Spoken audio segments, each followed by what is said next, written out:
हरे राम मन भावन अति पावन होला सावन महीनवाना। हरे राम मन भावन अति पावन होला सावन महीनवाना।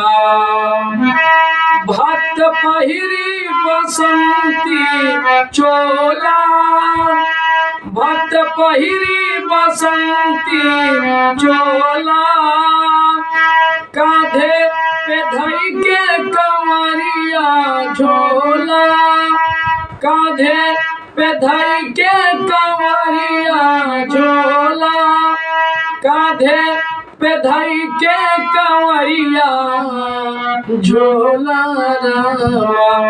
हरे राम करे चले दर्शनवा होला सावन महीनवाना। हरे राम करे चले दर्शनवा होला सावन महीनवाना। हरे राम मन भावन अति पावन होला सावन महीनवाना, होला सावन महीनवाना।